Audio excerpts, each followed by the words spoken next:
What's good, everybody? It's your boy DJ Ave Mcree, and I'm checking in with y'all. And today, we're going to be talking about something I wanted to do for a long time, and that will be talking about the history of trap music. This is one subject that I actually have spent a lot of time reflecting on, doing a lot of research, just to explain it as right as possible, because I feel that since it is 2014, and we're going on nearly a decade to basically where the subgenre has been around for about 10 years, so 10 years a decade, for those that don't know. It's time to look at it now, because once a genre goes about, or a subgenre goes around for a decade, it usually dies out after the decade. And we've seen that in the history of a lot of different genres. Basically disco, EDM is heading there soon. Nah, just kidding. I'm just messing with y'all. But in retrospect, we're going to talk about this trap music thing. And let's start from the source. Okay, now I looked it up on Wikipedia. Yes, I did, Wikipedia. And it actually had a pretty decent early summary of trap music. And it goes like this. Trap music is a genre that originated in the early 2000s from Southern hip-hop in the Southern United States. It was typified by its lyrical content and its trademark sounds, which incorporate 808 sub-bass, kick drums, double time, triple time, and other faster divisions of hi-hats, layered synthesizers, and chromatic strings. Now, when I read the opening, I was like, that's passable. I mean, that is technically true in a sense. However, the actual sound of Southern hip hop or even trap music existed way before early 2000. It actually goes way back around in the early 80s with groups like Strife. If we're going to talk about the actual the basses and the actual grooves, because those, like a lot of the early R&B and music and hip hop in general, and again, that's Strife. If you don't know what I'm talking about, the song "Set It Off," I suggest. I'm not gonna sing, but we're looking at that, and we have to also look at a group called the Showboys. Now, a lot of people say this is the Southern sound. Guess what? The Showboys was from New York. Yes, I know. The Southern hip hop can't even be from the South, but that group in particular actually brought their sound. wasn't really popular out there in New York City, and coincidentally enough, they was popular in the South. So they actually toured around in the South, and they actually built their sound and their fan base in places like Texas, New Orleans, Atlanta, Florida, and Memphis. And the song was called "Lock 'Em in the Trunk." Dun, dun, dun, dun, dun. It's been sampled so much in hip hop. But that actually brought that kind of style out here. And then what happened was you got cats like UGK, which Pimp C actually is from. Not only is he a legendary rapper in the South, he is also a legendary producer. And then you had groups like 3 6 Mafia from Memphis that actually sampled that record plenty of times. And then you had cats like Cash Money, No Limit. I can't think of UNLV. The cats from Nano that had bounce music would actually sampled that record and actually built their music around that record alone. While the Atlanta and Florida scene caught wind to it, then you had Jim Pony Express, Beatmaster Clay D out of Florida, which actually, if I'm not mistaken, Beatmaster Clay D actually put DJ Toomp on, as well as DJ Magik Mike on in the South, which actually brought that sound to where it was at now.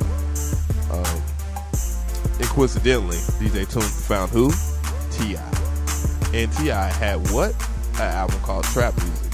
in that style, which kind of is a contradiction, where they say cinematic strings and layered synthesizers. Toomp was a cat much that held a lot of style of what you would say New York hip hop, but with a southern style of drums, where he sampled and he used that format to create trap music. And that was basically 2000. I can't remember when trap music came out, but it was probably like 2002, 2003. So, yeah. So basically, T.I., that album, Trap Music, was a major commercial success, sold over 2 million copies. I'm not surprised. The first single was 24s. Everybody in ATL at that time, it was a great time to live in Atlanta at that time, and that song was just jumping, and everybody was having a good time. Then around 2004, a cat named Young Jeezy came in, and it immensely changed the game. The reason why it changed the game is because of a young cat named Shawtey Redd.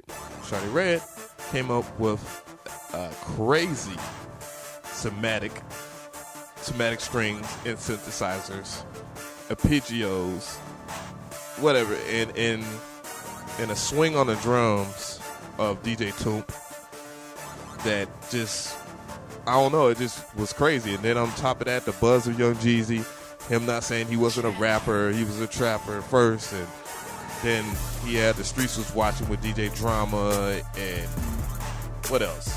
Oh, Trap or Die. And Trap or Die basically just shot on anything in the streets that was hot at the time and just absorbed it. And then cats like Drummer Boy came up out of nowhere from Memphis with his amazing sound. And who else am I forgetting? Zaytoven, which was ridiculous. He came from the West Coast and added to the ATL scene and grasped the concept and just blew it up to its major proportions where it's at now. And I'm not excluding Gucci Mane by no means, because Trap House was a legendary album as well. Now, where we at now, we're just going to move forward into maybe about 2010, I think it was, when Rick Ross came out with his joint, BMF, which again wasn't produced by the early cats, but a younger cat named Lex Luger, which took all those elements and brought it to another scene, to a broader audience, and it became crazy, just crazy. Now we're at 2012 now, because we're moving forward. And when I say moving forward, we're skipping over a couple of cats that are producers of, or that are considered trap producers. And no disrespect to them, but I just want to move forward from that to the EDM scene, which adopted basically the sound of trap music and put their own spin on it, so they say, in which they added synthesizers and nice and light melodies and stuff like that. So you have the cats like Diplo and Baaur and Flosstradamus and RL Grimes and Yellow Claw are people that I see that a lot of people like as far as the new trap sound, basically. And in a way, it kind of bothered me at first, but whatever. It is what it is. It's not like it hasn't happened before. It's happened with funk.